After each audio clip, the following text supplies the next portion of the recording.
ఆదాబ్. హైదరాబాద్ షాన్ మే నవాజిష్. ఎంతటి ప్రయాణమైనా ఒక్క అడుగుతోనే మొదలవుతుంది. ఎలాంటి ప్రయత్నమైనా ఒక వ్యక్తితోనే ప్రారంభమవుతుంది. అలాంటి ఒక వ్యక్తి అభిరుచి నేడు విశ్వవిఖ్యాత సాలార్జంగ్ మ్యూజియం స్థాపనకు మూలమైంది. దేశ విదేశీ సంస్కృతి సంప్రదాయాలు, అపురూపమైన వస్తువుల సమ్మేళనాలు, అద్భుతాలు, వింతలు, విశేషాలకు నెలవైంది. హైదరాబాద్కే షాన్గా మారింది. అదే సాలార్జంగ్ మ్యూజియం. ఒకే వంశానికి చెందిన ముగ్గురు వ్యక్తులు సేకరించిన వస్తువులతోటి ఏర్పడ్డదే గీ మ్యూజియం. వాళ్లే మొదటి, రెండవ, మూడవ సాలార్జంగ్లు. గీ వీళ్ల పేరు మీదనే ఇది సాలార్జంగ్ మ్యూజియం అని ఏర్పడ్డది. ఈడో ముచ్చట చెప్పుకోవాలి. ఈ మ్యూజియంకు రోజు వేల మంది వస్తారు. కానీ ఈ వీళ్లల్లో 90% మందికి సాలార్జంగ్ అంటే ఏందో తెలియదు. ఆ పేరుతోని మనుషులుండేటోళ్లన్న ముచ్చట తెలియదు. ఒకవేళ తెలిసినా సాలార్జంగ్ అనేది ఒక అరుదైన బిరుదు అన్న విషయం తెలియదు. నిజాం రాజుల ఆస్థానంలో పనిచేసిన ముగ్గురు ప్రధానమంత్రులకు ఇచ్చిన గొప్ప బిరుదు సాలార్జంగ్. మొదటి సాలార్జంగ్ అసలు పేరు మీర్ తురబ్ అలీ ఖాన్. ఈయన గొప్ప పరిపాలన దక్షునిగా, రాజనీతిజ్ఞుడిగా పేరు పడ్డాడు. ఈయన సేవలకు ముచ్చటపడ్డ నిజాం రాజు ఈయనకు సాలార్జంగ్ ద గ్రేట్ అనే బిరుదిచ్చిండు. మీర్ తురబ్ అలీ ఖాన్ 3 దశాబ్దాలు అంటే 30 ఏండ్లు నిజాం ఆస్థానంలో ప్రధానిగా పనిచేసిండు. మీర్ తురబ్ అలీ ఖాన్ మొదటి సాలార్జంగ్. ఈయనకు 2 బిడ్డలు, 2 కొడుకులు. మొదటి కొడుకు నవాబ్ మీర్ లియాఖ్ అలీ ఖాన్. మీర్ తురబ్ అలీ ఖాన్ చచ్చిపోయిన తర్వాత మీర్ లియాఖ్ అలీ ఖాన్ ఆనాటి నిజాం ఆస్థానంలో ముందుగాల డిప్యూటీ మంత్రిగా, ఆ తర్వాత secretary to the council of రీజెన్సీగా పనిచేసిండు. మీర్ లియాఖ్ అలీ 6వ నిజాం మీర్ మెహబూబ్ అలీ ఖాన్తోని కలిసి చదువుకున్నాడు. అంతేకాదు ఇంగ్లీషు, పర్షియన్ భాషలల్లా గొప్ప పాండిత్యం సంపాదించిండు. అందుకే 6వ నిజాం సంస్థానంలో ప్రధానమంత్రిగా సాలార్జంగ్ 2గా నియమించబడ్డాడు. ఈయన ఒక్కగానొక్క కొడుకే మీర్ యూసఫ్ అలీ ఖాన్. నిజాంలా సాలార్జంగ్ల అనుబంధం చెప్పడం అంత సులభమైన విషయం కాదు. వీరిద్దరి మధ్య ప్రభువు, సేవకుడు అనే బంధం కంటే విలువైన స్నేహబంధం ఉండేది. దీని కారణంగానే రెండో సాలార్జంగ్ లియాఖ్ అలీ ఖాన్ యుక్త వయసులోనే చనిపోతే పసి ప్రాయంలో ఉన్న అతని కొడుకు మీర్ యూసఫ్ అలీ ఖాన్ బాధ్యతను స్వయంగా 6వ నిజాం తీసుకున్నాడు. తన సొంత కొడుకులా పెంచాడు. మీర్ యూసఫ్ అలీ ఖాన్ మస్తు తెలివిగల్లోడు. చిన్నప్పటి నుంచి పుస్తకాలు చదువుడంటే మస్తు ఇష్టం ఉండేదట ఆయనకు. అట్లా తన జీవిత కాలంలో అనేక 100 పుస్తకాలు చదివిండు. ఈ పుస్తకాలన్నీ ఈడున్న మ్యూజియంలా భద్రంగున్నాయి. మీర్ యూసఫ్ అలీ ఖాన్ను 6వ నిజాం సాధిండు గదా. ఈయన చదువైపోయినాక ఆయన్నే చౌమహల్లా ప్యాలెస్లా దర్బార్ హాల్లా సాలార్జంగ్ 3 అని బిరుదిచ్చి తన కొలువుల చేర్చుకున్నాడు. ఈడో గమ్మత్తు ముచ్చటున్నది. మొదటి సాలార్జంగ్, 3వ సాలార్జంగ్ ఒకే వయసుల అంటే 24 ఏండ్లకే ప్రధానులయ్యిండ్రు. మీర్ యూసఫ్ అలీ ఖాన్ ప్రధానైతే అయిండు. 3వ సాలార్జంగ్ అని పేరు పడ్డాడు. కానీ ఈయన ఎక్కువ కాలం ప్రధానిగా ఉండలే. ఎందుకంటే 6వ నిజాం కొడుకు లెక్క పెరిగినా 7వ నిజాంతోని పడలేదు. దాంతోని ప్రధాని పదవి వదిలేసిండు. అప్పుడు మొదలైందే ఈ వస్తువులను సేకరించే పని. దేశ విదేశాలు తిరుక్కుంటా, అక్కడున్న వింతలు, విశేషాలు చూసుకుంటా గవన్నిటిని సేకరించిండు. ఏదైనా వస్తువు విలువ తెలియాలంటే దాని చరిత్ర తెలియాలి. ఆ వస్తువుల తయారీలో విశేషం ఉండాలి. కళాకారుల అవిరామ కృషి ఉండాలి. అప్పుడే ఆ వస్తువు అపురూపంగా మారుతుంది, విలువ పెరుగుతుంది. అలాంటి అద్భుతాలు, అపురూపాలు ఎక్కడ ఉన్నా 3వ సాలార్జంగ్ వదిలేవాడు కాదు. అలా వేల కొద్ది వస్తువులను సేకరించాడు. మీర్ యూసఫ్ అలీ ఖాన్ 40,000 దాకా వస్తువులు సేకరించిండు. ఇవన్నిటినీ తన ఇల్లైన దివాన్ దేవుడిల ప్రదర్శనకు పెట్టేటోడట. సాలార్జంగ్ 3 పెళ్లి చేసుకోలేదు కాబట్టి ఆయనకు ప్రత్యక్షంగా వారసులు లేరు. 1949లా 3వ సాలార్జంగ్ చచ్చిపోయిండు. ఆ తర్వాత ఈ వస్తువులతోని దివాన్ దేవుడిలనే మ్యూజియం ఏర్పాటు చేసిండ్రు. దివాన్ దేవుడిలా మొత్తం 5 భవనాలు, 7 గదులు ఉండేటి. మీర్ యూసఫ్ అలీ ఖాన్ చచ్చిపోయిన తర్వాత ఈ భవనాల పర్యవేక్షణ, కళాఖండాల నిర్వహణ అంతా సాలార్జంగ్ ఎస్టేట్ కమిటీ తీసుకున్నది. ఈ కమిటీనే 1951 డిసెంబర్ 16న సాలార్జంగ్ మ్యూజియంను ఏర్పాటు చేసింది. ఈ మ్యూజియాన్ని అప్పటి ప్రధానమంత్రి పండిట్ జవహర్ లాల్ నెహ్రూ ప్రారంభించిండ్రు.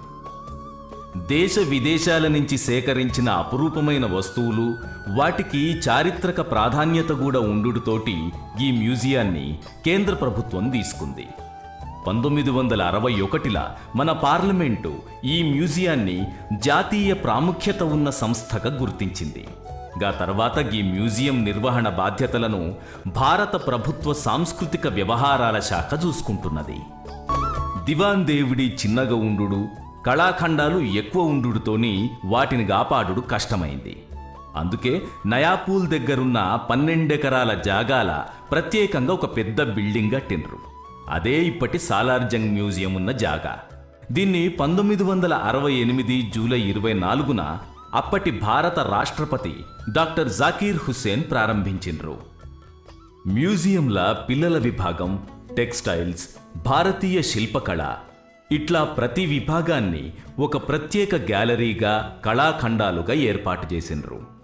టెక్స్టైల్ విభాగంలో అప్పటి నిజాం ప్రభువుల కాలంలో తెలంగాణ ప్రాంతంలో ఉన్న కళాకారుల అద్భుత కళా నైపుణ్యానికి నిదర్శనమైన కలంకారీ పెయింటింగ్లు, పర్దాలు కనిపిస్తాయి.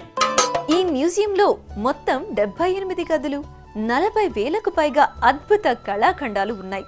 ఇందులో ఇస్లామియా కళాఖండాలు, ప్రాచీన ఖురాన్ ప్రతులు, నగలు, నగీషీలు, యుద్ధ సామాగ్రి, పర్షియా తివాచీలు, దేశ విదేశాలకు చెందిన అద్భుత కళాఖండాలు, అపురూపమైన వస్త్రాలు అనేక ఉన్నాయి. వీటిల్లో సింహభాగం 3వ సాలార్జంగ్ మీర్ యూసఫ్ అలీ ఖాన్ సేకరించినవే. మొదటి, 2వ సాలార్జంగ్లు సేకరించిన కొన్ని వస్తువులు కూడా ఇందులో ఉన్నాయి. ఈ గ్యాలరీలా మొదటి, 2వ, 3వ సాలార్జంగ్లు వాడిన వస్తువులు ఉన్నాయి. ఇవన్నీ వెండితో తయారు చేసినవే. వీట్లల్లో కొన్ని 19వ శతాబ్దానికి చెందిన పర్షియన్ వర్కులు కూడా ఉన్నాయి. ఇవన్నీ సాలార్జంగ్ విదేశాలకు పోయినప్పుడు వచ్చిన మొమెంటోలు. ఇంగ్లాండ్ రాజు లూయిస్ సాలార్జంగ్కు మంచి స్నేహితుడు. ఆయన బహూకరించిన ప్రజెంటేషన్లు కూడా ఇక్కడున్నాయి. అంతేనా, సాలార్జంగ్ వాడిన దివాను, కుర్చీలు, దీపాలు ఇక్కడ కనిపిస్తాయి. ఈ దివాన్ మీదున్న బట్ట కనిపిస్తుందా? దీన్ని కూడా వెండితోనే తయారు చేసినరట. ఇవి ఆ కాలంలో వాడిన రాజముద్రలు. సాలార్జంగ్ విదేశాలకు పోయినప్పుడు వచ్చిన మెడల్స్ అన్నీ కూడా మస్తు జాగ్రత్తగా భద్రపరిచిండ్రు. ఈడనే 3వ సాలార్జంగ్ చిన్నప్పుడు రాసుకున్న నోట్బుక్లు, చేసిన లెక్కలు, చదువుకున్న పుస్తకాలు కూడా ఉన్నాయి. ఇక్కడ Venice, France, England, America, Belgium, Istanbul, చెకోస్లొవేకియాకు చెందిన అందమైన గాజు పాత్రలు కనిపిస్తాయి.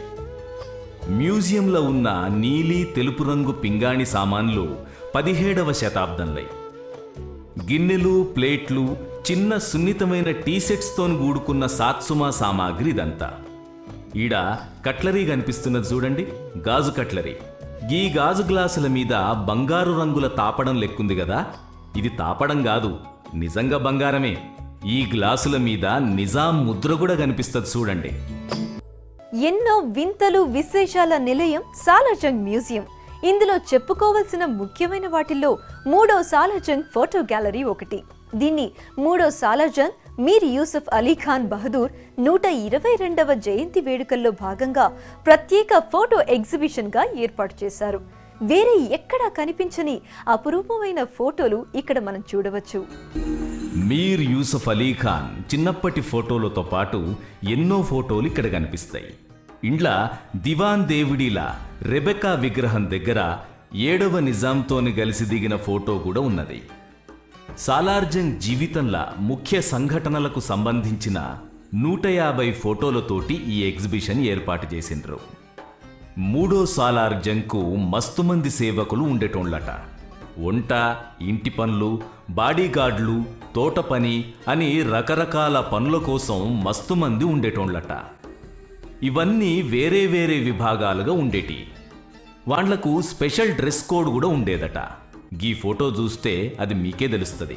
ఇక 3వ రూమ్లా Indian art work, textiles, brass work, 9, 10, 11 శతాబ్దాలకు చెందిన ఆర్ట్ వర్కులు, మహావీర్, జైన తీర్థంకర విగ్రహాలు, కలంకారీతోని నేసిన భగవద్గీత రామాయణ పర్దాలు ఎన్నో ఉన్నాయి.